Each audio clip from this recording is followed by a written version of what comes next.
What's up, guys? Welcome back to a special edition of the Hoopers Lounge. As you can see, me and Alex are in these tiny boxes at the bottom of the screen. That's because we're doing our first ever reaction video today. With the NFL playoffs starting this Saturday, we have decided to react to our preseason NFL predictions.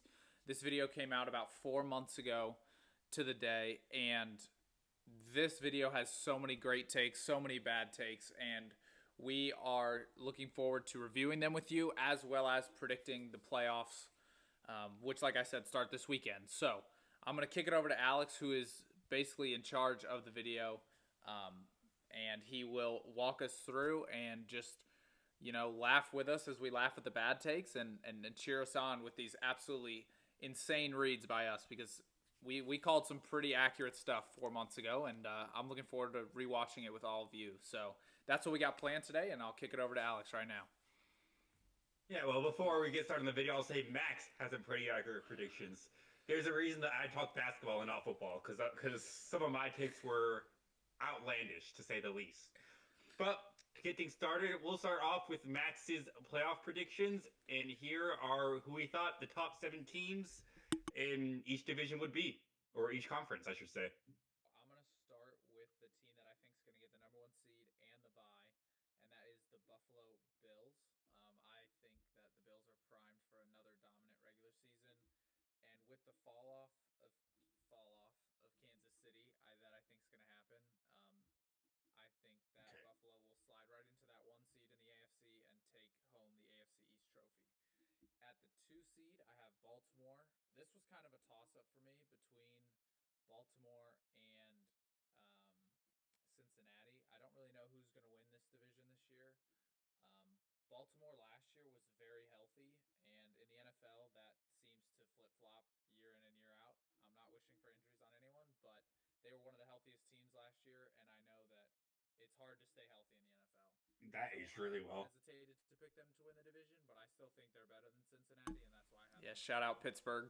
Didn't talk about them at all. The team I root for, the Houston Texans. They play in the worst division in the AFC, and it's not close. And I still think they're the best team in that division, so I have them at the 3 slot. And then at 4, I have my most bold prediction of the AFC playoffs, and that is the Chargers to win the West this year. I was between the Chargers or the Broncos, so I wasn't even contemplating the Chiefs Shout winning out. this division. However, Yeah, I that's ultimately went with the Chargers because I believe in the bold pick Justin at the Herbert time. a little bit more than Bo Nix at this very moment in time. But it was a coin flip, and I wanted to throw a different team on there. And then to round out my 3 wild card teams in the AFC, I have Denver, who I just mentioned. I think they're going to be good and make the playoffs for a second straight year. The Bengals, who I already mentioned, their offense is potent, and it feels like they haven't been in the playoffs in a couple seasons, so they should make their way back. And then finally, I have Kansas City rounding out the playoffs. They still have Patrick Mahomes and Andy Reid at the end of the day, so I can't justify leaving them out of the playoffs. All right, if my count was correct, you had 5 out of the 7 AFC playoff teams correct, which in a year of the pure unexpectedness and chaos that the AFC had, that's pretty damn good. That's nothing to that's I know that's a lot better than what I did. Yeah, I'm pretty sure I only got 4 right. But like you said, my Chiefs prediction Okay, aged very well because I was between the Chargers and the Broncos, who were, if the Chargers had beat the Texans 2 weeks ago, they would have been playing for the division title in Week 18. So pretty good prediction for myself. Cincinnati and Baltimore. And both of those teams ended up making it over the Chiefs as well. Yeah, and Cincinnati and Baltimore, I was debating between them to win the division, and then the Steelers just kind of come out of nowhere with Aaron Rodgers. So that was a miss by me. And then the other team I left out was Jacksonville, who I don't think either one of us mentioned in our predictions. So yeah, you sorry. left out New England as well. Yep. New England was another team that I left out. So I did talk about the Patriots at the end. I think I remember being a sneaky team to win some games, but I didn't think they'd be the 2 seed. So overall, I'm pretty happy with my predictions. I know we'll get into more like Super Bowl predictions as the video goes on, but I feel like on a 1 through 7 basis, I feel like my reads were pretty spot on at the beginning of the year. Yeah, I mean, at least for the AFC, we'll have to see what you say about the NFC. But the AFC, even though you picked the Baltimore Ravens to win their division, I mean, your reasoning was spot on. You were saying you weren't feeling great picking them to win because teams aren't healthy year over year. And the Baltimore Ravens were one of the teams that were plagued with injuries the most this year in the NFL after being one of the healthiest 2 seasons ago. So, reasoning, I'll give you that. Once again, spot on for the Ravens. So, all right, we are back with Max's NFC predictions. Let's see what Max had to say about the conference 4 months ago. See, I agree. It is a little more interesting because it's so much more jumbled. Like the AFC, I think is really top heavy when it comes to looking at the league as a whole. I think the top of the AFC is significantly better than the top of the NFC. But those mediocre teams in the NFC that just beat each other up week after week for these playoff spots made it really interesting and really difficult to predict. So at my 1 seed, getting the first round bye, I have the defending Super Bowl champions, the Philadelphia Eagles. Um, I just think that Super Bowl hangover or not, their team on paper is still loaded at every single position. Their defense was a amazing upgrade last year from what it was in years past because of all the young picks they hit on in the draft. I think they're only going to be better. Jalen Hurts proves that he's not the flashiest guy, but he wins games. And Sirianni's also a coach. Spot That, on analysis of the Eagles right here. Saquon and AJ Brown on your team, that's plenty of firepower to compete in what I think Firepower, is though. a lackluster division this year. At the 2 seed, I have the Rams. Now, this is Wow. heavily That dependent aged well. on Matthew Stafford's health. I know he has the back injury. He's been practicing recently, and he should be good to go. But with how old he is, again, you just never know. So this, if Matthew Stafford is healthy and he plays 15 to 16 games in the regular season, I see the Rams winning that division and taking the 2 seed in the NFC. The 3 seed is by far the hardest one to predict for me. It's the winner of the NFC North this year, and I have Detroit. I don't know. I'm not very confident in this pick because they lost Ben Johnson and Aaron Glenn. I just don't know what the coaching staff is going to be able to do. But I do believe on paper the Lions still have the best team in this division for this season, and Dan Campbell has proven that he can lead his guys to win this division. So I'm taking them at 3. I think they will fall down from the top 2 seeds like they've been in years past, but I still see them winning a highly competitive division. And in my opinion, I think all 4 of these teams have an argument to make the playoffs, if not win the division this year. Another banger take. That was definitely the hardest one. There you go. And then the 4th and final division winner is Tampa Bay. Similar to Houston, they play in the worst division in the NFC, and they are far and away the best team in that division. So I'm going to take them to win the division again and get the 4 seed. And then my 3 wildcard teams, in no particular order, I have Minnesota, Washington, and Chicago rounding out. Oh, thank God I picked Chicago. That would have been bad. I know I didn't pick Chicago. The Jordan Love jersey on, and he's a Packers fan, and I think that the Bears and the Packers, that all-time rivalry, will be fighting for the final playoff spot this year, and I'm giving the edge to Ben Johnson and the Bears. Okay. They were fighting for the division title. Division. Yeah, I was just about to say the same thing. Yeah, I wasn't terribly inaccurate. They were fighting for something. You had a bit more stakes than you might have predicted, but the Bears and the Packers rivalry was significantly more important this year than it was in past years. Your Lions take. I also had the Lions as a playoff team. I didn't have them winning the division, but I think the losses of their coordinators were much more important than either of us expected them to be coming into the season. I mean, both the offense and the defense took a step back for the Lions, and last year's 1 seed didn't even make the playoffs this year, which came as a surprise to both of us. Yeah, absolutely. And Ben Johnson's a candidate, top 3 in my opinion, for Coach of the Year this year with the Bears. So they definitely miss him. Aaron Glenn did not have the same success in the Jets, but you could tell their defense was just not the same this year either. So absolutely miss both of those guys. I'm counting that I got 3 of the 7 right in the NFC, so slightly better in the AFC. I got half. I went 7 out of 14 in total. Half the teams predicted right. I don't know if that's good or not. I would think that's pretty good based on the amount of parity that's been in the league this year. I don't think that's terrible. I think that's better than what I did. You went 1 for 4 in division winners in the NFC. You only got Philadelphia right. Yeah, correct. But the Rams still did make the playoffs. But yes, you're right. My division winners were 1 for 4. Yeah. Yeah, the Rams made the playoffs, but I went Lions and Buccaneers did not age very I went 0 gracefully for 4 at in the all. AFC in division winners. I went 0 for 4, so that was rough. And how about the Commanders making the playoffs? How about that take? Yeah, I think I was. What happened there? Oh, Jaden Daniels just decided to not be good this year. He was hurt a lot, and their defense wasn't very good. And yeah, that was pretty much it. I mean, the Commanders were very disappointing this year.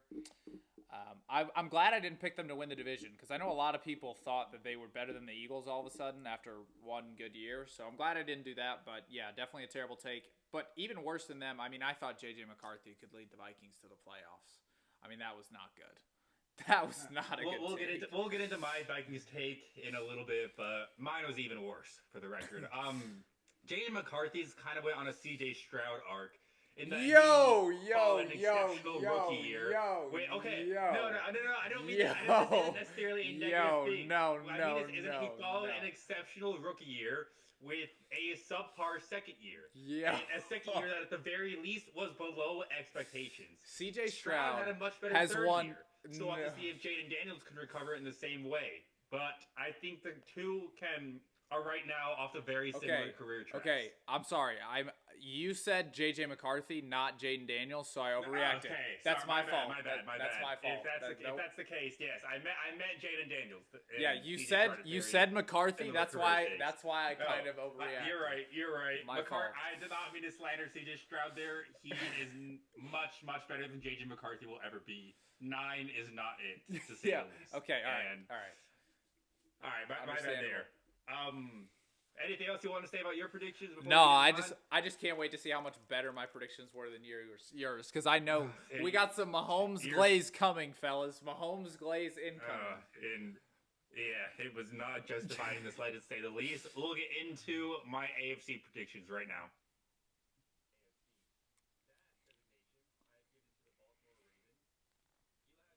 That's my 1 seed. Wow.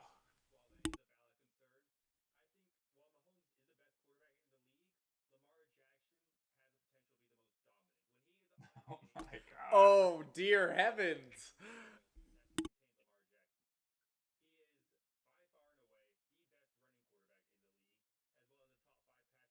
Well, that's not wrong.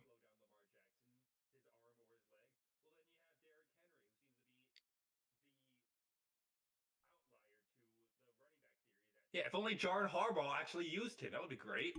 That's what all Ravens fans are preaching.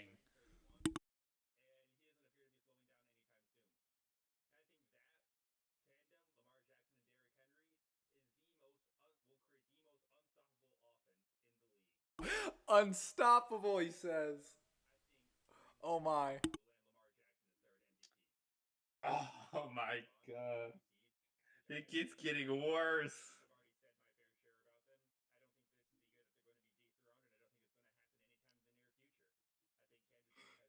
It's getting worse. Yeah, that's what we like.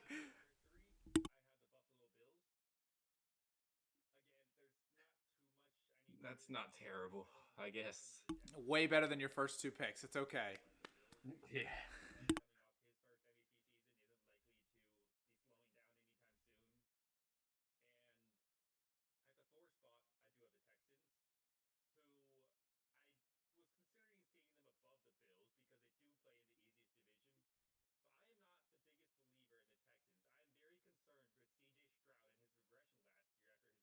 Okay.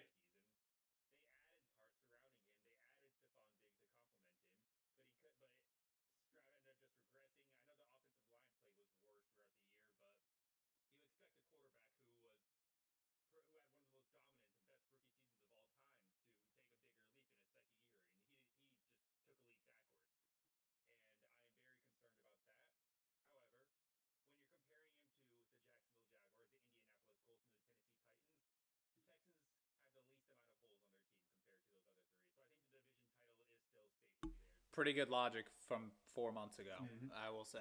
I'll take that.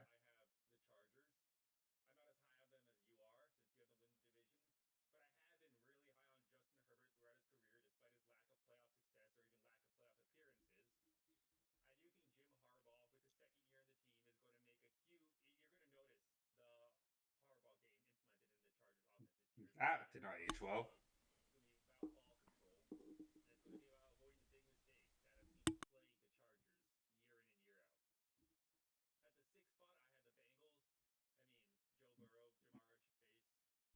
Right there with you. I thought the same thing. I mean, Burrow was hurt. That kind of cost him, but even with him healthy, I still don't think they make it.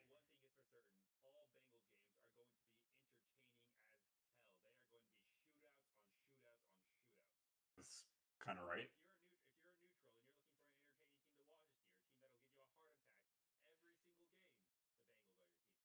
Yeah, I'm happy with that. That's a good that's a good pick. Best prediction of your AFC by far.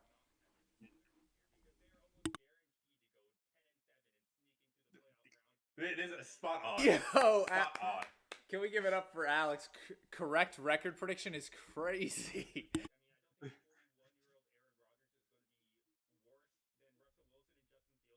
True. That's also very true. That was not true. Their defense was terrible this year.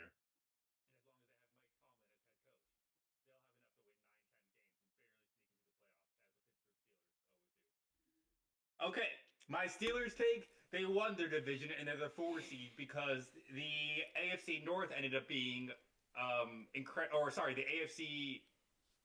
Yeah, they are the AFC North. My bad. AFC North ended up being arguably the worst division of football this year. Maybe a little bit better than the NFC South, which came as a bit of a surprise considering we both expected the AFC North to be very competitive this year. Um, but Pittsburgh, I mean, I feel like I nailed it on the head with that. I said Rodgers going to be better than Russell Wilson and Fields were last year. I think he was. They went 10-7 and snuck into the playoffs with Mike Tomlin as head coach, as they do every single year. The Texans, I feel like my analysis was pretty good for them too. And they didn't win their division. They made the wild card year, and it wasn't because of CJ Stroud. It was because of their elite defense, as I kind of sort of mentioned. So I'm happy with where I placed the Texans. Everything else was a shit show, and I would like to just skip over it completely. Yeah, your beginning there just did not start off hot with the Ravens followed by the Chiefs. 1-2 combo. That was a rough stretch. But I agree. Your analysis of a lot of that, especially with your wild card teams, you picked the Chargers too, who are a wild card team, so you placed them correctly. Not terrible. Just when you considered how high you were on the top two teams, I think that's just weighing down the rest of your Yeah. pretty Yeah. good predictions. Yeah, the Baltimore and Chiefs, both of those aged horribly. Bengals did not age very well either. And I know the NFC was not much better. So let's get into that. Right after taking a brief break to find the NFC playoff or my conference predictions, let's see what I had to say about this. And I know it's not going to be pretty. I'm not looking forward to it any more than I was looking forward to the AFC. Let's go.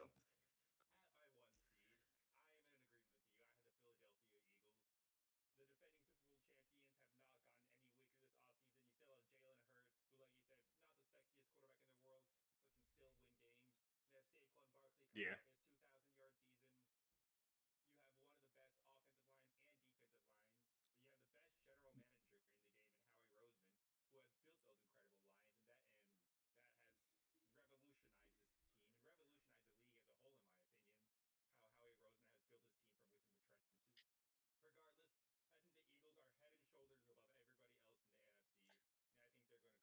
And you took it Head too and far. shoulders, no. Mm-hmm.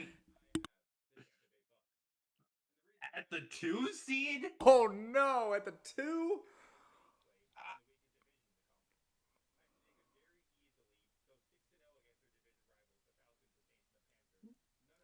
Oh my.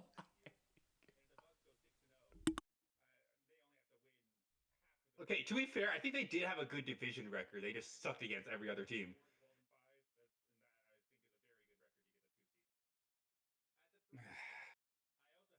This is no. It's just getting worse. Oh my god. The Vikings. Why did I have any belief in 9?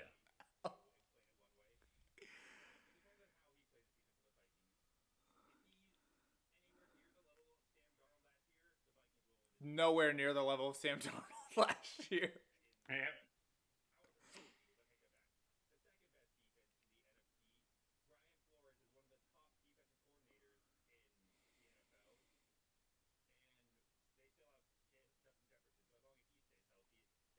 Oh my God, Jettis was awful this year. Here's my first round fantasy pick. He was an absolute For bust the of a draft record, the pick. Tampa Bay Buccaneers went 3-3 in their division this year.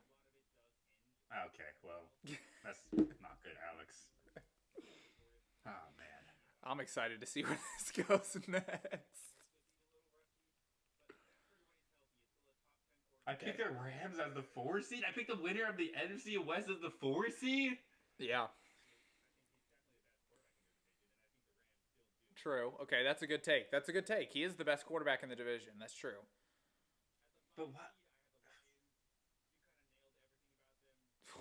Oh my God.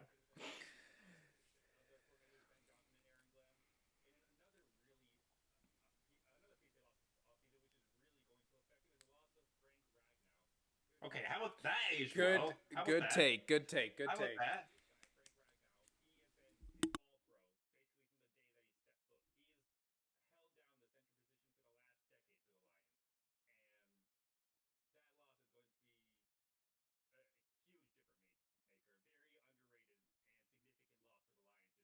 He got the Commanders at 6 as well.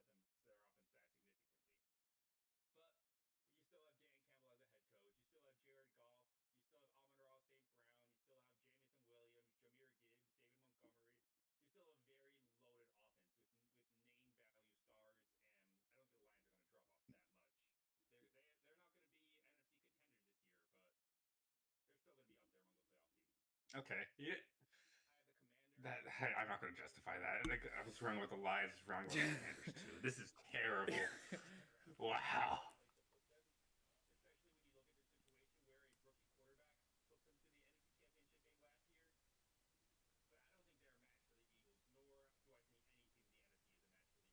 Okay, good take, kinda.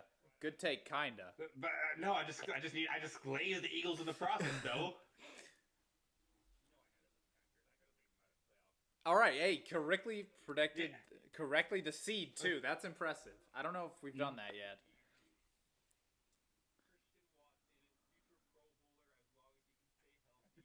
Jeez. Okay, Watson balled this year though. No, Watson when he came healthy, he balled. If he was healthy all year, I think he would have been a Pro Bowler. He balled out. Over Puka, Amon-Ra, and JSN? What? Okay, never mind. No Never mind. way. All right. NFC. I'm happy with my Packers pick. We also made this video before Micah Parsons was traded to the True, Packers. He was true. traded the very next day.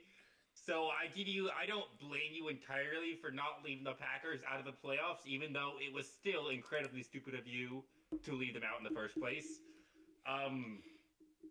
But yeah, wow, I missed on basically everything else. Vikings were not division winners. Bucks did not make the playoffs. The NFC West ended up being the best division in football instead of the worst division in the NFC. Commanders did not make the playoffs. I think they have a top 10 draft pick. I only got 3 out of the 7 teams right. It was Yeah. Hey, I'm Yeah, right there yeah. with you. I got 3 right, and both of us left out San Francisco and Seattle, which were the 2 teams playing for the 1 seed last Saturday. So that is just bad. That's just bad from us. Hands up there. But my favorite Yeah, take was your Minnesota take. Is so that's never gonna go away. oh, that Oh was my so god, bad. it's so I don't great. know why. I do because like my reasoning wasn't bad. I said if JJ McCarthy was better than Sam Darnold last year, they'll win the division. JJ McCarthy was nowhere near as good as Sam Darnold. He was the worst last starting year. quarterback in the league. By far and away the worst. I will say his last 3 weeks he did look somewhat better. Meaningless But games though. with that- Meaningless games. Yeah, meaningless games when the Vikings were already eliminated from postseason contention. So how much did it really matter that he showed out?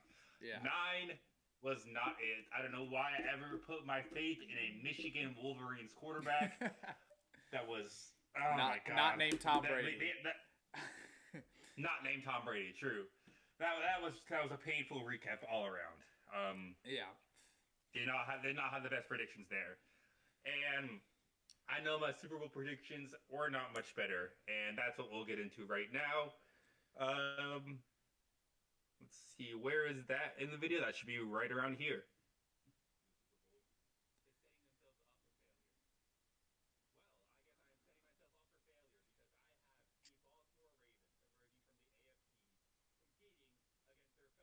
God. Fellow birds of prey. What am I talking about, man? What am I saying? Why am I so confident in this? First of all, I started this off by saying anybody who picks the Chiefs to not make the Super Bowl is setting themselves for failure, and they didn't make the playoffs. So, Oh, this is. and then I'm like, whoa, I'm setting myself for failure. Yeah, I was setting myself for failure by picking the Baltimore Ravens to make it out of the AFC. Both of those teams, neither of those teams were playoff teams. Wow. Oh, it's so great. I knew I was not going to love the recap of this episode, revisiting this episode. I was thinking throughout the year, wow, my takes are aging bad. I didn't realize how bad, man. This, like I said, this is why I talk basketball and not football. There's a reason for this. Philadelphia wasn't terrible, but they are not the best team in the NFC. And spoiler alert, I do not have them making the Super Bowl this year. Yeah, I don't think they'll make it either. I don't think they'll make it either, to be honest. Yeah, a bit of a spoiler there. Let's see who your Super Bowl prediction was, because you're laughing, but it wasn't much better. All right, so what I was going to say was that we agree. I have my one seeds making the Super Bowl as well, with Philadelphia coming out of the NFC and Buffalo coming out of the AFC as my one seed. Hey, at least both my teams made the playoffs. All right, how about that? Yeah, I was about to say, I'll give you that. At least you picked two playoff teams. Buffalo was your Super Bowl prediction, and they didn't even win their division, so that's okay. I can't exactly give you a full point of credit there. Hey, spoil it for us. Do you still have the Bills winning the Super Bowl in your redo? No, I do not. All right, so yeah, no points for your prediction there. If you can't stand on business, I can't give you credit for it. No, I have them losing first round. Spoiler alert. Okay. So, yeah, well, so there's that. There's that. Spoiler alert there. Now, we'll get into our award prediction for the season. We'll only talk about the major ones: the MVP, the offensive player of the year, and defensive player of the year. And we'll start off with the most prestigious, the MVP. I wonder where this is going. Should start about right here. That's all I'm saying. And we're going to move on from this, and we're going to go to our award predictions now, because we could talk about this for the next 3 hours. You're not going to like mine either. All right, so we'll just start there. He's going Lamar. I'm going Josh Allen. Okay. All right, so in this episode, for a bit of context, we spent about the last 15 minutes up to this point having an intense Lamar Jackson versus Josh Allen debate. Sorry.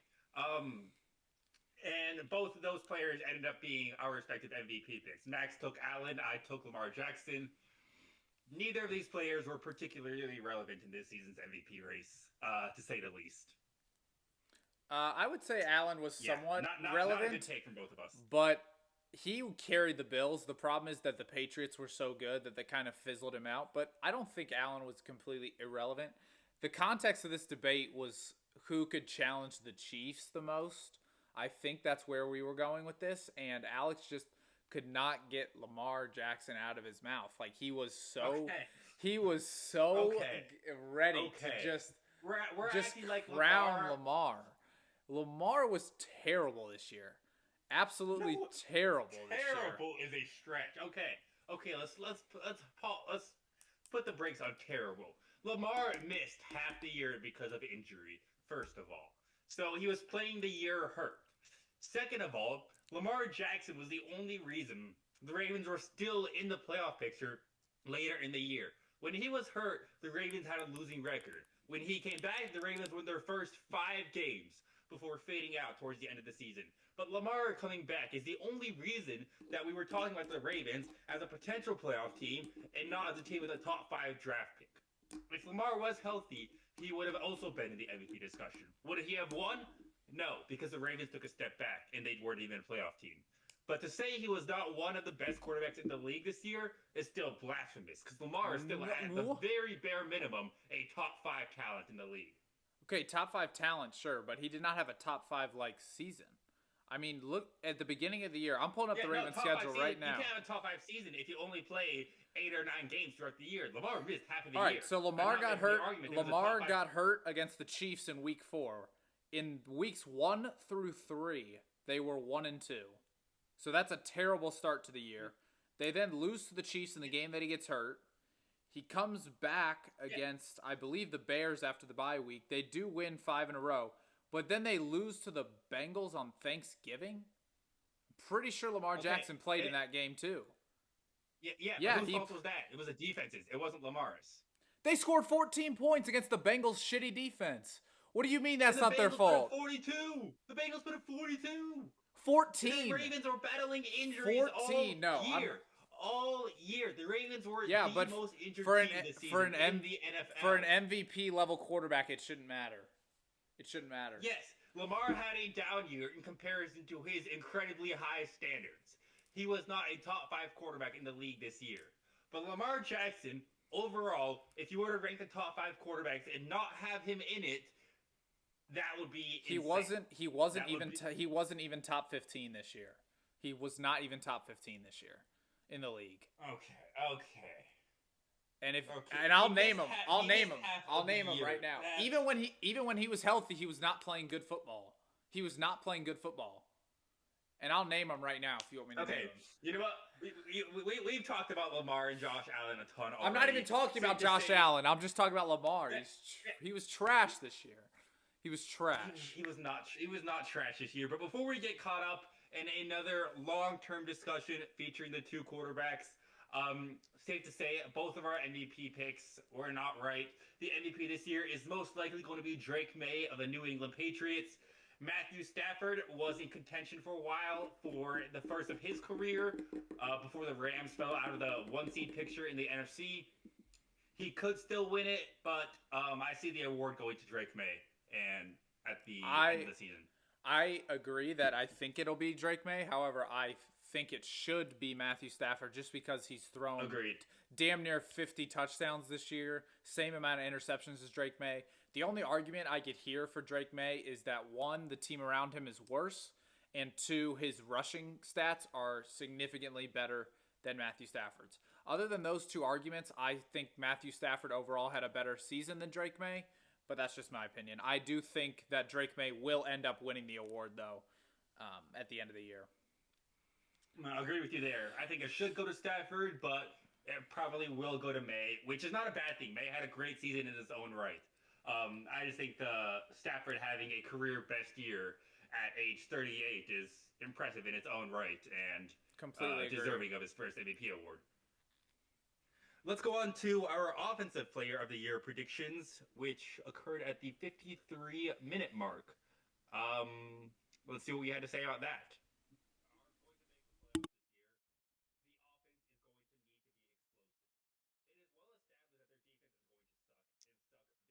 Okay, I think I'm talking about the Bengals here.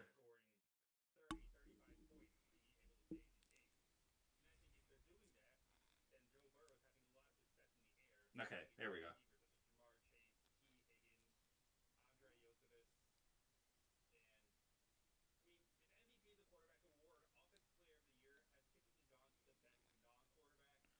True.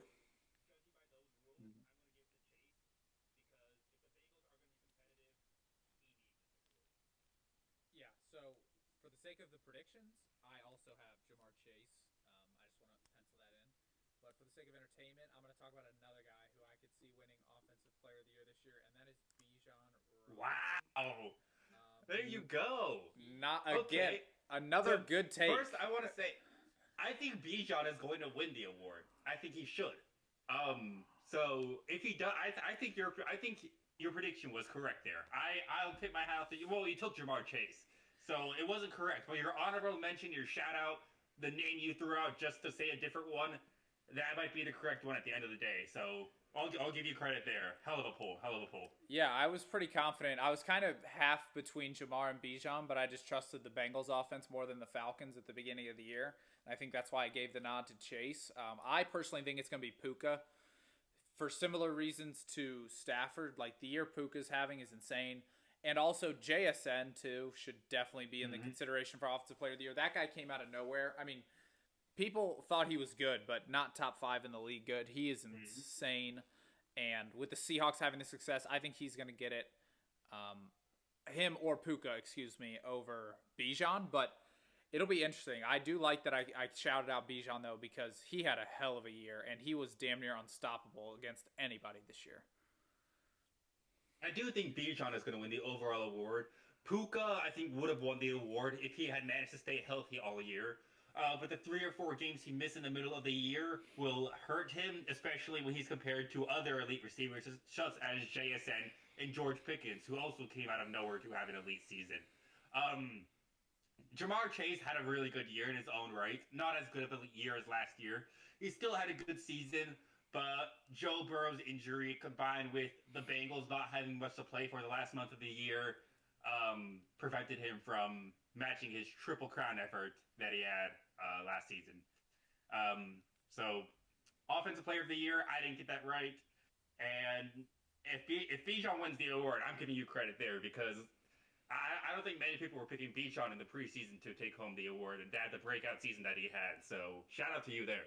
Yeah, thanks. I right now see him as the best running back in the league, and agreed. Even though he plays on Jahmyr Gibbs, I think Bijan's better than Gibbs personally.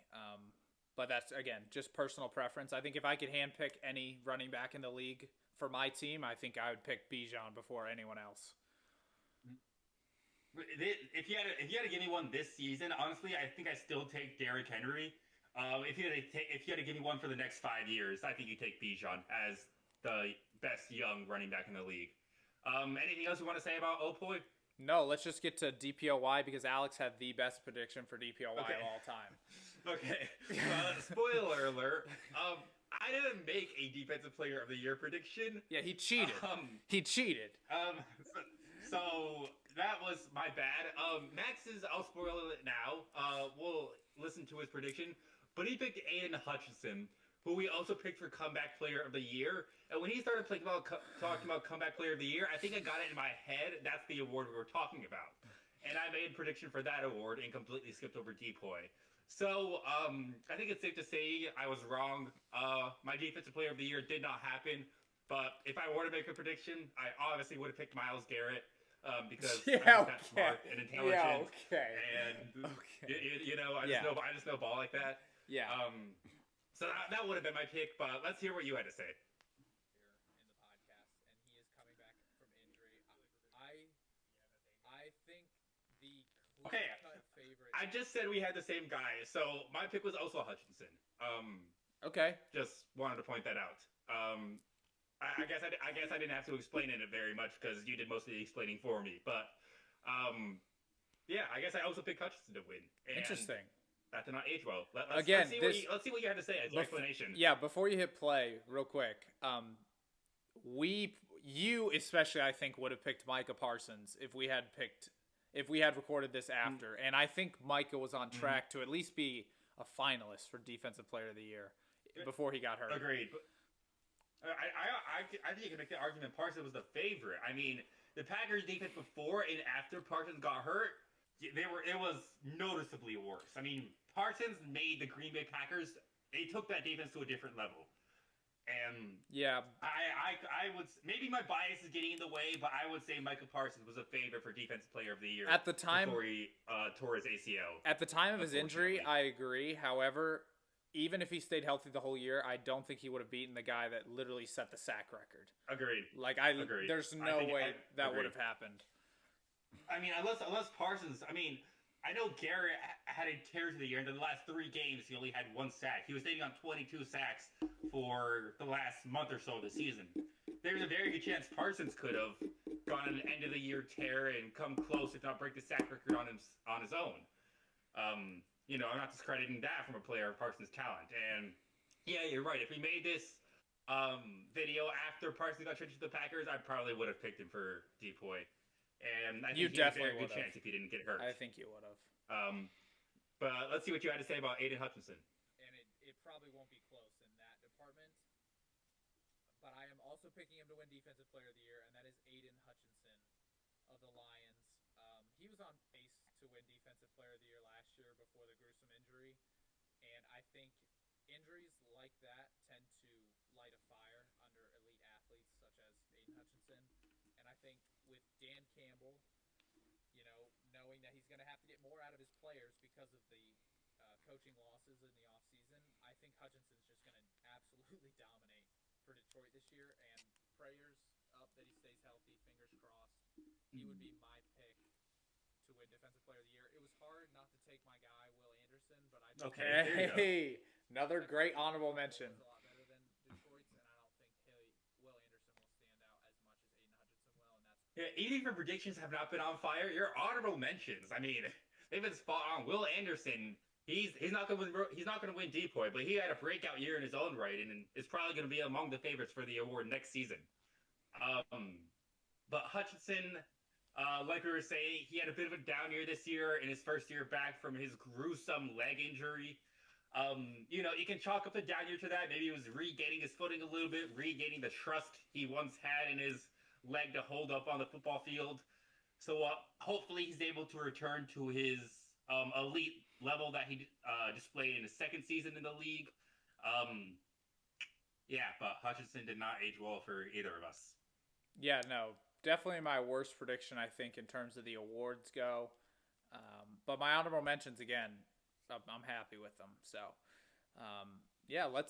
let's transition now into this year's playoff predictions, the wild card round. So, let me get Alex and myself back up here. If I can figure out how to do that. Yeah, welcome back. There we go. All right, yeah. So, back to the original screen that you guys are used to here. So these are the games this weekend in Wild Card Weekend, with the Seahawks and Broncos getting the byes. It'll be the Rams against the Panthers, the Packers against the Bears, the Bills against the Jags, the Niners against the Eagles, the Chargers against the Patriots, and then the Texans against the Steelers. So those are the matchups we got. And I'm just going to go quickly in order of the games in which they are being played. So first up in Charlotte, I'm picking the Rams over the Panthers. This is by far the biggest blowout I see of the 6 games in Wild Card Weekend. I hope Carolina is able to keep it close, but I feel like there's just a huge talent disparity in this game. So I'm going to take McVay and the Rams in round 1. I'm taking the Bears over the Packers for the sheer fact that they're at home. If this game was in Green Bay, I would have picked the Packers. Oh, However, I can't listen to this slander, man. I think this one was the hardest one for me just because it's, I believe, the only divisional game of the 6. So this was by far the hardest one for me to pick. However, I like Chicago at home in a very close one. Next game up, I have the Jags over the Bills. Now, this could be controversial with how much I loved Josh Allen at the beginning of the year. But right now, other than Josh Allen, the Jags do everything better than the Bills. They have a better defense than the Bills. They have better wide receivers than the Bills. And right now, Travis Etienne is playing just as good as James Cook. So that's kind of a wash in my eyes. The only thing that I would give the edge to the Bills in is quarterback. I think the Jags have a better coaching staff this year, better defense for sure, and better weapons on the outside for Trevor Lawrence to work with. And Trevor Lawrence has been playing great the last month. So combine all those things with home field advantage, I'm taking Jacksonville in the first round over Buffalo in another close one. Then I'm going to take the Eagles at home against the Niners. I think traveling across the country is very difficult for teams, and I like the weather and the Eagles defense to win a ugly game against the Niners. And then to round it out, I've got the Patriots taking out the Chargers. I don't see Mike Vrabel and Drake May losing in the first round after the great season they've had. I think they're going to win at least one playoff game against a team that has a lot of injuries in the Chargers. So give me the Patriots. And then the Monday night game, no shocker here, I'm taking the Texans over the Steelers. I think our defense is going to dominate that game, and it could be Aaron Rodgers' last game ever. So keep an eye out for that. I do expect him to play very well, even though I think his team is fighting an uphill battle. So those are my wild card weekend predictions. Alex, what do you think about those? Yeah, I think we have picked most of the same teams. I think we only have 2 differences in our wild card predictions. I also have Pats over Chargers. I'm not going to go in order of the game. I'm just going to go in order of seedings because that's how I have it written down. I have Pats over Chargers. Like you said, after the year that Mike Vrabel and Drake May have had with the Patriots, I don't foresee them losing to the first round. especially to the Chargers, who have had an up and down year. They have struggled with injuries this year, especially along their offensive line. I know their top 2 starting tackles are out for the year. And that's never what you want to see going into the playoffs. The Patriots were good all year. I don't foresee them losing to the Chargers. Give me the Patriots in the first round. I actually do have the Bills beating the Jags, and I went back and forth on this one for a little bit. But and I do agree with your logic to an extent. The Jaguars do a lot of things better. I do think Liam Cohen is in the short list for potential Coach of the Year winners at the end of the year. He has been great, even though we can't say Duval right. That's okay because he's led the Jaguars back to relevancy. So I'm sure Jaguars fans forgive him. But I picked the Bills because of Josh Allen and because of playoff experience. This is the Bills' year. No Patrick Mahomes, no Lamar Jackson, no Joe Burrow. If Josh Allen is going to break through and make it to the Super Bowl, it is this year. This is the Bills' best chance. I think they are fully aware of that going into the playoffs, and that is giving them that extra push they need, knowing that this could be the best chance they ever have in Josh Allen's great career to achieve their ultimate goal of winning a Super Bowl. So give me the Bills over the Jags and what I think will be a closely fought game and maybe the best game of the first round. I have the Texans over the Steelers. I think the Texans defense is arguably the best in the league this year. The Steelers have made a habit of going 9-8 or 10-7 and then getting blown out in the first round of the playoffs. And I think that's going to continue this year. I don't think this game's going to be all that particularly close. CJ Stroud started playing well towards the end of the year. He started peaking at the right time. And the Texans are entering the playoffs as one of the hottest teams in the league. I don't think the Steelers are going to put an end to that. In the NFC, I have the Packers over the Bears because the Bears still suck. I do not care that they won the NFC North. The Bears finished 2-4 in their division, which was a worse record than what the other 3 teams finished with. So by division record, they're the worst team. I don't care that they won the division overall. And they succeeded outside of their division, yes, but like 8 or 9 of their 12 wins came by a singular score. Many other wins, if the ball bounced a different direction one time in the game, would have ended up as losses. The Bears, yes, they're sitting at 12-5 or 13-4. They could easily be 5-12, right? A lot of their, especially that game, they won like a 70-yard go-ahead walk-off touchdown pass. They've gotten lucky in a lot of their games. That luck is going to run out against the Green Bay Packers. They're not going to lose to their division rivals in the playoffs. And let me just say, as a Packers fan, I am so excited for this game because this is probably the most important Packers-Bears game since the 2010 NFC Championship. So it is going to be thrilling to see this rivalry reignited under these incredibly important circumstances. But give me Jordan Love to outduel Caleb Williams and the fraudulent Bears team. I have the Eagles over the 49ers. The Niners have been a great team this year. However, they have also been decimated with injuries throughout the year. And I do think a road trip to Philadelphia, where it's going to be cold, maybe even snowy, is not going to be great for the team based in San Francisco. So give me the Eagles. And then last but not least, give me the Rams over the Panthers. But I think this is going to be a closer game than people expect. You may not remember, the Panthers beat the Rams in the regular season. Outright beat the Rams. The Panthers have made a habit of playing to the level of their competition, for better or for worse. Right? The Panthers outright beat the Packers and beat the Rams in the regular season, two elite NFC teams. They have also lost to the New Orleans Saints and the Tampa Bay Buccaneers and other shitty teams. The Panthers have shown they're capable of beating anybody and losing to anybody. And in a one-game playoff matchup where the Panthers have home field, I'm not going to rule them out. You know, it would not shock me to beat a team that they've already beaten this year. I think the Rams are going to pull it off. I think they are the much better team on paper. But expect this game to be closer than people expect. And if I were a betting man, I would take the Panthers to cover the spread, whatever the spread is. I believe the spread's 10.5 last time I checked, which at home. Yeah. Give me the Panthers to make it a one-score game. Yeah, I think I'm going to be betting that as well, because I agree. I think the Panthers can keep it close. I just think the Rams might run away. That's the only thing that scares me. But pretty solid predictions from you, Alex. And I was not aware that the Bears are 2-4 in their division. That's a great point by you. I still think what they're doing gets them over the hump, but I hear your argument for sure.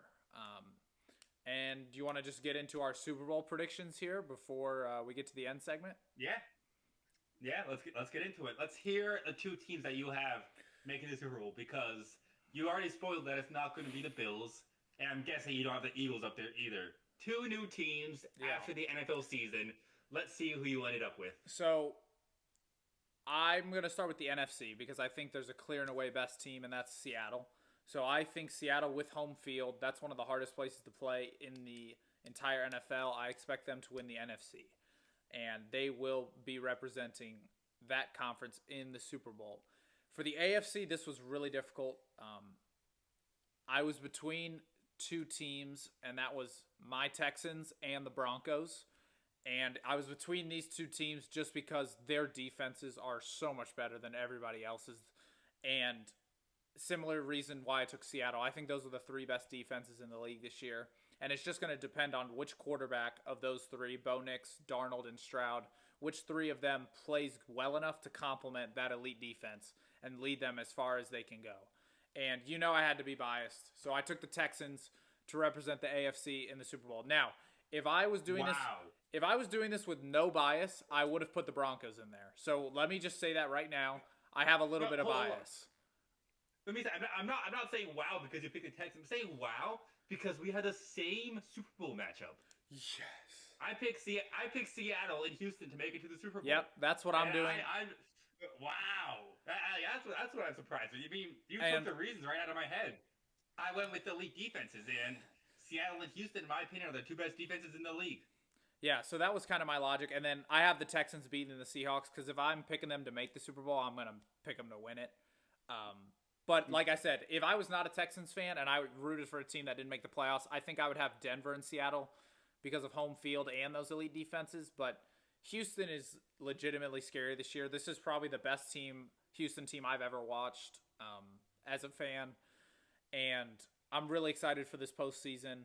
I think Buffalo, if they get hot, definitely can make the Super Bowl. Jacksonville has been playing really good as of late.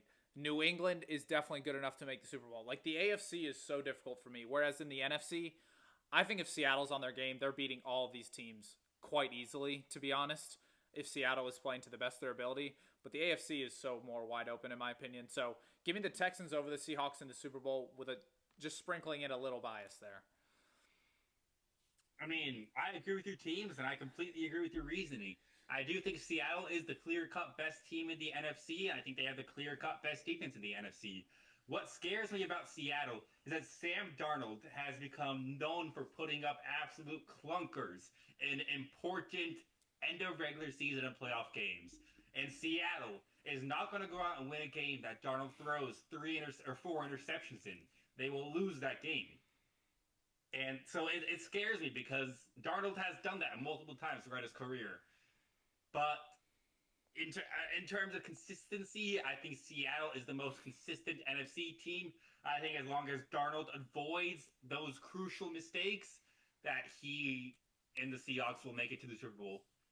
Texans, I went with what I believe is an absolutely elite defense. Will Anderson, in his breakout year, has been sensational. Paired with Daniel Henry, has formed what I believe is the best edge rush duo in the NFL right now. C.J. Stroud, while he hasn't been as elite as he was in his rookie year, he has not been as bad as he was in his second. And with the elite defense that the Texans have, I think it just needs to be average. And much like Sam Darnold, avoid the big mistakes. And Stroud, throughout his career, has been much better at avoiding those big mistakes than Sam Darnold, to his credit. So, I think the Texans are going to make the Super Bowl out of the AFC. I thought that was a hot take. Maybe I shouldn't have because that's your team, so I don't know what I was expecting from you. But I have the Texans beating the Bills in the AFC Championship, by the way, and the Seahawks over the Rams in an NFC West NFC Championship showdown. And I'm prediction from there. And I have the Seahawks beating the Texans in the Super Bowl. which I don't love. I don't love taking Sam Darnold to win a Super Bowl, but here we are. Sam Darnold, future Super Bowl champion. Book it. Chances are there's going to be a quarterback win the Super Bowl this year that you didn't really think that was possible. There's only a couple guys, like I think of Stafford and I think of Josh Allen are the two guys that and Jalen Hurts. And Hurts, yeah, because he's won one before. Those are probably the three guys that you think of Super like that coming into the year. You can envision them winning this. Nah, I wouldn't though. I wouldn't throw him in that caliber, to be honest.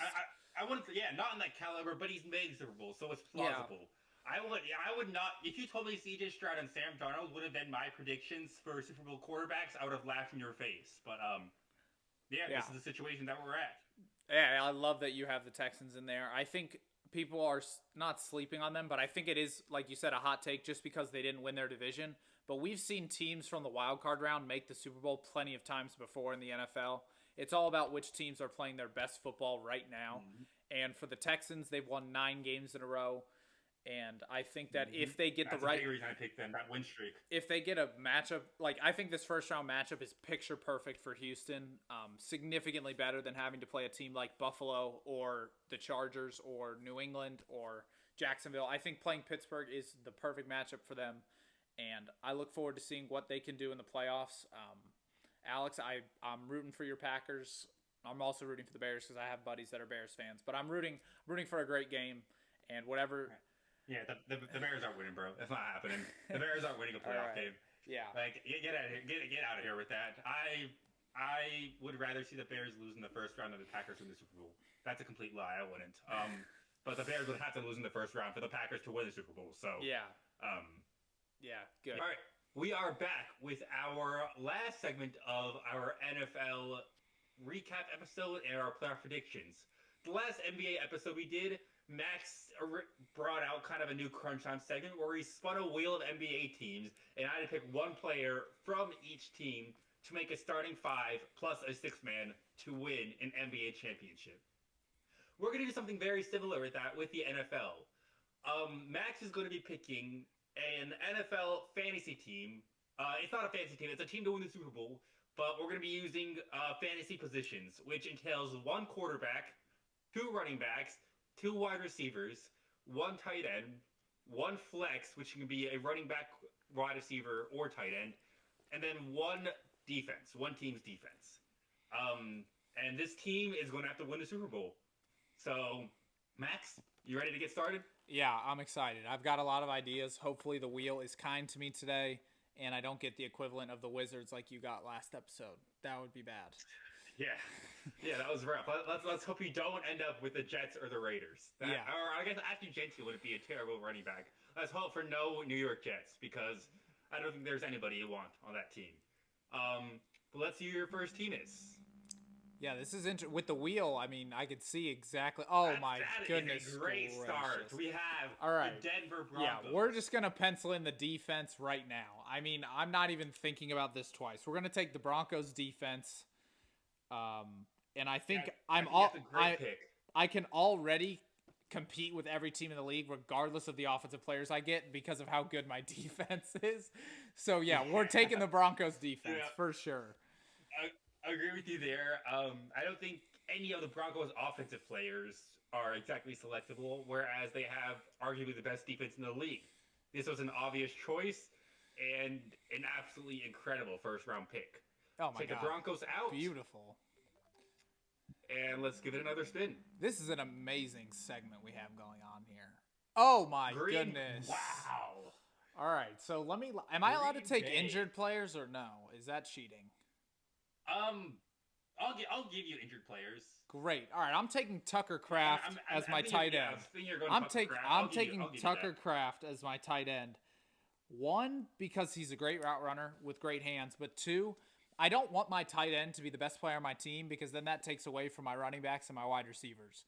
So I just need somebody that's going to be a fundamental, reliable target for my quarterback, and that's why I'm taking Tucker Kraft. I was between him and Josh Jacobs, but I think I like Tucker Kraft compared to the other tight ends, as opposed to Jacobs compared to the other running backs. So give me Tucker Kraft at the tight end slot. And Kraft not only broke out as an elite pass catcher this season before his injury, which, speaking about teams that were injured, the Packers suffered a boatload of injuries this year. Besides the point, Kraft has also been an elite blocking tight end throughout his career, so that should also contribute very nicely to your run game. That's a great first two.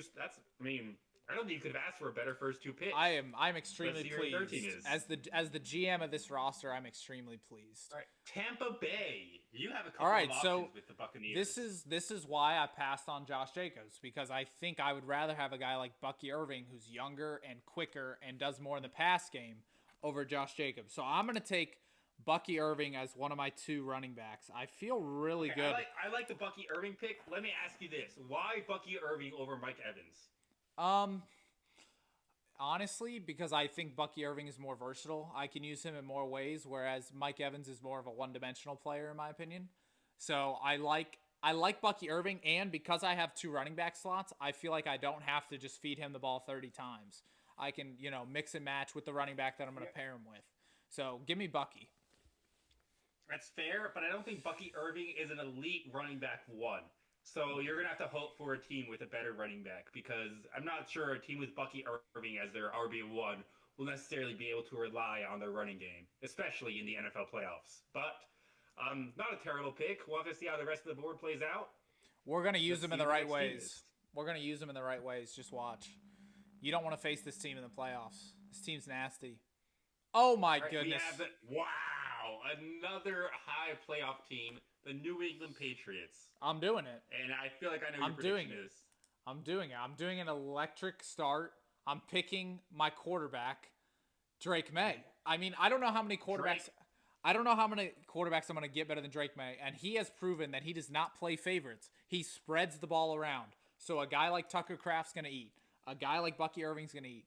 My 2 receivers, whoever they may be, are going to eat. And also, Drake May has proven that regardless of who he has at receiver, he will make them better than they are. So I am not worried at all about who I'm going to spin for wide receiver, because I know I have a quarterback that's going to make them better. And that's why I'm taking Drake May. This team already is winning the Super Bowl. Drake May was probably among the best quarterbacks you could have gotten. So, yeah, this team's looking kind of vaunted. I don't think you're going to need an elite running back or receiver to win the Super Bowl. But no, I think Drake May and the Broncos defense is enough to at least get me to the Super Bowl. Yeah, I mean, I'm not going to disagree with you there, but let's see how much more elite you can make your team. Yeah, I'm going for a super team now. The Commanders. I believe that says Redskins, but we'll go with Commanders. This is indeed say Redskins. This is correct. This is rough. I don't really love this spin. I'm gonna go on a kind of a hot take, and I'm gonna take Debo instead of McLaurin. Wow! Just because I thought McLaurin was a sure pick. I'm gonna take Debo for the same reason I took Bucky Irving. He's just more versatile. I feel like Debo can go deep. We can run him in the screen game, and a guy like Drake May is going to be able to use Debo's talents to the best of their ability. So I don't really want either of them on my team, to be honest. But I'm gonna go Debo. I'm gonna go Debo. I really liked your team after Drake May, but if you don't get a true running back or receiver 1, I'm not sure. We'll have to see. We're going to rely on defense. We're going to rely on defense. I still don't know if Bucky Irving and Debo as your main offensive weapons are necessarily good. Sorry, we have plenty of more spins. You could definitely get someone better. Oh, and here we go. Baltimore Ravens. Yeah. Hey. I'm going to go ahead and pencil this in. Yeah, we're getting the king. And now Bucky Irving slots into the back of running back role. So when Derrick Henry's tired, and now we're going to team is Super Bowl contenders. Oh my goodness. Derrick Henry, we're going to give him the ball 25 times. We're then going to hit you with Bucky Irving 10 carries as well. Pencil that in with the play action pass of Drake May, and the Broncos defense. My grandmother could lead this team to the Super Bowl. I mean, this is truly astonishing wheel work right now. This is amazing. Derrick Henry is going to get 25 touches a game. Bucky Irving's going to catch 5 screen passes a game. The Broncos defense is going to record. I think the Broncos defense was very close to setting the single season sack record as a unit. I know ESPN was tracking the team sack record along with Myles Garrett's individual sack record. I don't know if the Broncos ended up breaking the record, but I know they were on pace to at least for a point of the season. So yeah, the Broncos defense. I mean, you can play ball control offense with Derrick Henry and the Broncos defense. Combine that with the favorite to win MVP this year. It's over for the rest of the league. It's just over. You have a wide receiver and a flex left, but it might already be over. Oh my God! Okay, all right. Now we mentioned this when we did Alex, and it's not about building the best roster. It's about building a group of individuals that can put their egos aside. That is why I am taking. Puka Nacua does not have an ego. Come on, man. Have you seen him on streams with Neon and Aiden Ross? He 100% has an ego. He 100% has an ego. All right, I'm taking. Look, I know I've got a couple veterans, but I don't think there's a better wide receiver you'd want for a young quarterback than Davante Adams, bro. Like Adams. Okay, I'll give you that. Adams. I honestly forgot the Rams had Davante Adams. Davante Adams. Now, obviously, Puka Nacua is better than Davante Adams. That is not at all what I'm arguing. But when I look at my roster, I don't need a Puka Nacua. I need a guy that's going to get open consistently, which, again, Puka does too, again. But I need somebody that doesn't need the ball 12 times a game because we are going to play defense and we're going to ram the ball down your throat. And I don't think Puka Nacua will like that as much as Davante Adams. So I'm going with Davante Adams. And that is my decision. Okay. I don't hate the Adams pick. What I think your team is lacking drastically that it needs right now is someone to stretch out the defense. Especially with Drake May, who has one of the best deep balls. Hey, Devontae can go deep. Devontae can go deep. He's cooked on a couple tutties. Okay. No, in Davante Adams' prime, with the Green Bay Packers, he could go deep. Now in his time with the Los Angeles Rams, he's emerged as more of a red zone goal line threat. He's caught multiple bombs. Fade route specialist. He's caught multiple bombs this year. Elite at fade routes, but he is not the deep threat that he once was. I think you need somebody who truly specializes in that. Okay. And if you get that, this team, I think this team's already winning Super Bowl. If you get a deep threat specialist, this team might be the greatest in NFL history. I just think Let's see. I mean, you just pair us with a good coach, and it's over. Like, it's just over. We're gonna use this roster. Your final player in the flex spot. Now, this could be one of three positions. This is exactly what I wanted. I wanted my flex to be the 49. Oh Are my you God. kidding me? Okay. All right. Here's what we're doing. Hey, hear me out now. We have Derrick Henry. I'm going George Kittle. We're running 2 tight ends, and you're not going to be able to stop us. It's over. It's genuinely over. It's genuinely over. Max. No. You need to take Christian McCaffrey and play him at every position in the field. He can play receiver. He can play running back. You can put him at tight end to block if you want. No. George Kittle and Tucker Kraft are going to be on the field every play. We're running 2 tight ends with Derrick Henry, and we're going to ram the ball down your throat. And then when we feel like throwing it, we're going to hit Drake May to Davante Adams or Debo with the Broncos defense. The unstoppable team. Unstoppable team. Yeah. There's no stopping that team. I'm sorry. There's with George Kittle and Kraft, I think Derrick Henry would have a 2,500-yard rushing season.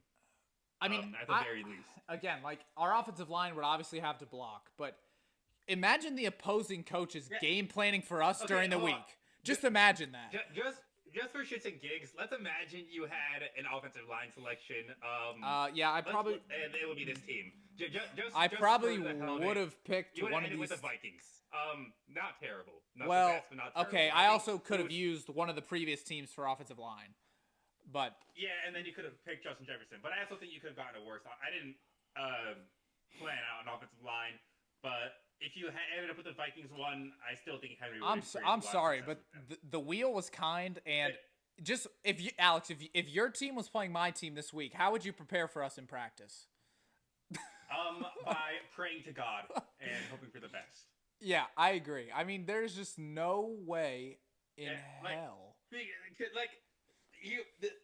You're not going to blow out teams, right? Because you're going to be playing ball control offense. You're going to be winning the time of possession battle. You're going to be forcing 3 and outs on defense, and then giving Derrick Henry 6 or 7 rushes on every single possession. Every drive is going to be 9-10 minutes long, whether or not it results in a touchdown or a field goal. Most games are going to end up being, I don't know, 24-17 or 27-20 or something like that. But your team will end up on the majority winning side for most of them because of the elite ball control you will have with Derrick Henry and the Broncos defense. Hey, if people shut us down, Drake may. Yeah, I was about to say, and if it ever comes to a point where you need a 2-minute drill, a game-winning drive, I mean, Drake May is probably among the best quarterbacks you would want in that situation. My 3 goals in this exercise were to get a mobile quarterback, check, to get an elite defense, check, and to have an absolute identity that every time we step on the field, this is what we're going to do. And I feel like when I picked George Kittle, I knew exactly what we were going to be doing. And that is ramming the ball down people's throats. Just hammering it down their throats. On a team-building scale, if those 3 goals, you achieve those 3 goals perfectly. Beautiful. I think if I were building a team, I would have preferred more explosiveness in the passing game. That's just based on preference. I think your team would still win the Super Bowl pretty handily this season. I think they would have. Now, here's a question for you, and this is interesting. Would they have beaten the Eagles last season? And you know what? I'm going to make the case that the Eagles were better. And here's why. The Eagles' strength last season on defense was in the running game. They sucked in the pass game, but were elite at stopping the run. If there was a team designed to stop your offense, it was the Philadelphia Eagles. Okay, I'll hear you out. But that comes with the assumption that Jalen Hurts can score against the Broncos defense. And I don't know if that's the case. But in terms of shutting down your offense, I think the Eagles have the best defense in the league built to stop your offensive attack. The Broncos defense would have a tough time stopping Saquon last year. I'll give them that. However, their run game was so good, they didn't have to face a team with George Kittle, Tucker Kraft, and Derrick Henry, and Bucky Irving. Mm-hmm. Like, this run game is probably going to be the greatest run game of all time. Like, Derrick Henry's going to be compared to guys like Adrian Peterson after this season. Like, that's the type of year he would have on this roster. Like, it would be absolutely disgusting. The Eagles also shut down every single elite running back they played throughout the year. Jahmyr Gibbs was talked about like this last year. I mean, the Lions running back room with Jahmyr Gibbs and David Montgomery was talked about. Oh, they were okay, true, the Lions lost to the Commanders, but they also lost to the Eagles in the regular season, and their 2 backs were shut down in that game. So that's what I'm basing my assumption off. The best running back room of the year last year was arguably the Lions, or maybe the Ravens with Derrick Henry hitting 2,000 yards. But I would say overall it was the Lions with Sonic and Knuckles, Gibbs and Montgomery, and they were shut down by the Eagles. So if there was a defense that could shut down Derrick Henry, Bucky Irving with the 2 blocking specialist tight ends that you have, it would be the Eagles. I don't think the offense would score against the Broncos. I think I would still pick your team outright to win. But I wouldn't say that with a sure thing. I can say positively your team would be any team this season. That was my question. Which team of the playoff teams do you think matches up the best against the team I just built? In my opinion, it's probably the Rams, just because I think they have the offensive firepower to keep up. That's really my only thought process. I'm going to say the Texans just because I think they have the best defensive line. And I think that for a team that is prioritizing ball control offense like you are, I think stopping the run needs to be priority number 1. If Drake May beats us, so be it. But we need to stop your running game. And so give me the Texans defense to do that. Overall, very pleased with the wheel. The wheel was kind to me today. Yeah. The wheel is very kind to you. You picked a Super Bowl winning team. I'll give you credit there. And that'll wrap up our NFL recap and playoff prediction episode. I enjoy doing recap episodes like this. It's fun to see what we got right and wrong a couple months ago and revisit our early season predictions. We will most certainly be doing this for the NBA as the playoffs get closer. So stay tuned for videos such as that. Our next video will be coming out again this week. We'll be talking more about the NBA returning to action there. And we will see you guys then. Yeah, peace out. Peace.